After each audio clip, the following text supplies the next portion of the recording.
Okay, magandang araw muli sa inyo mga kahapi, mga katusok, sa mga followers ko nga pala sa tutorial at sa comedy. So, ang topic ko po ngayon ay medyo seryoso muna dahil ito ay tungkol sa buhay OFW at forklift operator na rin. At kung hindi naman po kayo interesado sa topic ko ngayon ay pwede nyo na pong i-skip ang video. Pero kung kayo po ay interesado sa buhay OFW at gusto nyo rin o kaya naman may bala kayong mag-abroad sa hinaharap ay pwede nyo naman panoodin ang video ko para naman magkaroon po kayo ng idea sa pagiging OFW.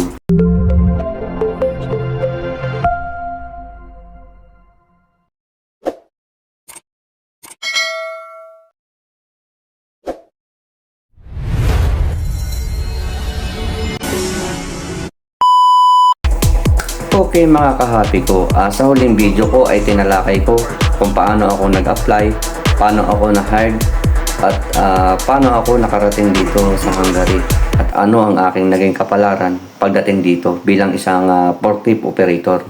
At ngayon nga po naman ay tatalakayin ko naman kung paano kami nag-training, nag-exam at kung may certification na ba kami at kung nakasampa na po ba kami ngayon sa forklift. Okay po mga kahapi ko. Bago ko po simulan ay maisingit ko lang kung maitanong niyo lang po kung bakit pagdating dito ay picker ako at bakit ako pumayag na maging picker pagdating dito samantalang yung apply ko ay isang forklift operator. So yun nga mga kahapi ko, sabi ko nga sa huling video ko, ang TESDA ay hindi kinikilala dito dahil may sarili silang skill certification. So pagdating namin dito, nakadepende pa sa employer kung aasikasuhin nila agad ang aming training. So ayun, lumipas na nga ang isang taon bago pa kami naisipang mag-training dito ng aming employer. So sa case lang po namin yun. Hindi ko po alam sa ibang kapwa natin OFW na forklift operator na nandito rin sa Hungary kung ano naman yung status nila o anong sitwasyon nila pagdating dito bilang isang forklift operator. At pangalawang dahilan nga po ay ang language barrier. So dito po ang kasalamuhan natin at mga katrabaho natin ay kadalasan ay mga Hungarian. So bibihira po sa kanila ang nag-i-English talaga. So sa mga transaksyon ay medyo challenging. Hindi naman kasi dito ay basta bubuhat lang tayo ng isang palitang asukal ay okay na. May encoding system din naman po sila. So, ang gamit na lengguwahe doon ay wika nila. Kaya very challenging ito para sa amin. So, sa case na ito, kailangan namin mag-adjust at kailangan namin pag-aralan ang kahit iilang wika nila. Ultimong numero ay kailangan namin pag-aralan upang makapag-adjust at makasabay sa trabaho. So, dito nga po pala ang gamit din nila ay SAP din yung sistema na ginagamit nila. Kagaya sa mga warehousing natin na ginagamit dyan sa Pilipinas. So, pangatlong dahilan nga po ay nasunod naman yung rate na napag-usapan namin ng agency nung naandyan pa ako sa Pilipinas. So, may bonus pa nga po. So, bilang isang worker at padre de pamilya, ay pinaghandaan ko na ang mga ganitong pwedeng mangyari pagdating dito. So sa madaling salita ay bago pa lang ako umalis ng bansa ay inaasahan ko na ang mga ganitong pangyayari at pinaghandaan ko na talaga to. Okay mga kahapi ko, paano nga ba kami nag-training? So yun nga po, makalipas ang isang taon at kampante na kami na hindi na kami sasampa hanggang sa matapos ang 2 taong kontrata namin ay bigla na lang naisipan ng employer namin na mag-training kami. So, 2 Pilipino nga lang po pala kami sa pwesto namin at kauna-unahang Pilipino sa pwesto na yon. So, kaya wala kaming idea kung anong dapat gawin bilang isang forklift operator dahil napakaraming materyales ang nakapaloob dito. So, sa aming kumpanya ay napakasensitibo dahil preno ng sasakyan ang ginagawa namin. At yun nga po mga kahapi ko, binigyan kami ng schedule para mag-training sa isang heavy equipment school dito sa Hungary. At binigyan nga po kami ng 3 araw, tiga 6 na oras at magkakahiwalay na araw po yun at isiningit lamang po sa oras ng aming trabaho. At makatapos po ang 15 days ay nag-oral at actual exam na po kami. So ano nga ba yung naging topic namin nung nag-training kami? So bago po iyan, ipapakita ko po sa inyo ang aming machine operator school book. So ito po yan mga kahapi ko, bigay po ng school yan. So hindi ko po pwedeng ipakita yung school kasi bawal po. So ayan, makapal po yan. So ang topic po ay nakapaloob po dito sa dalawang bahagi: General Occupational Safety and First Aid Knowledge at General Operational and Technological Knowledge. So yun po yung dalawang bahagi ng topic training namin ng nakaraan. So yan po, makapal po yan.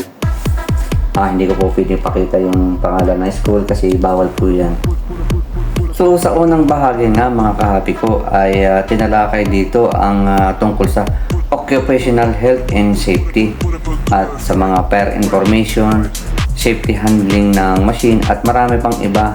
At ang pangalawang bahagi nga po ay tungkol naman sa safety handling ng machine at forklift operation at maintenance at warehousing na rin. So maswerte po kami at ang instructor namin ay marunong mag-English at kahit paano yung mga nilalaman ng libro ay naisalin sa English at naipaliwanag sa amin ng mabuti.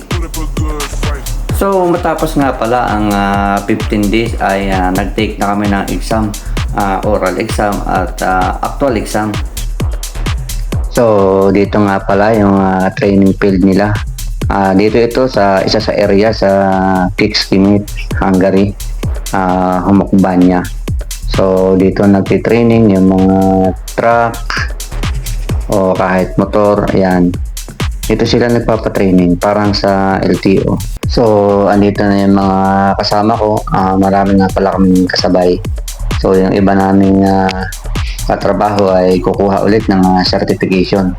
So yung iba kahit matagal na, kukuha pa rin sila.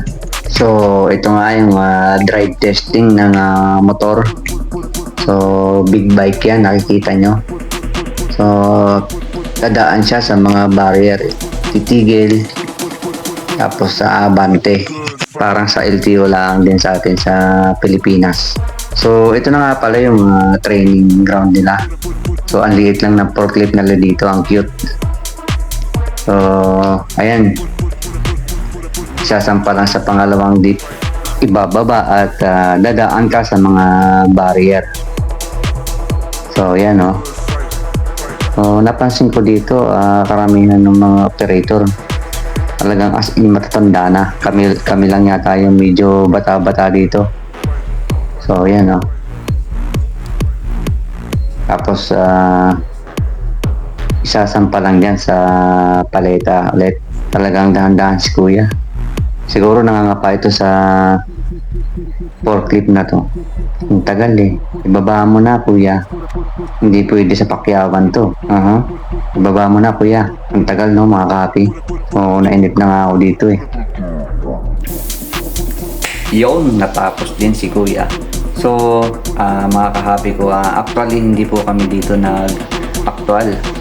After po ng aming exam ay pumunta kami sa mismong company namin at doon kami nag-trade test sa 3 klase na unit. So mga kahapi, mga katusok, so ang dahil hindi nga kami dito nag-actual, ang ipinunta lang namin dito sa training center na to ay ang exam. So ang naging exam nga po namin dito ay General Occupational at saka General Operational. So sa dalawang bahagi lang na yon na may tigatlong tanong. So ano po ba, paano po ba yung exam? So ang ginawa po namin dito ay meron palang card.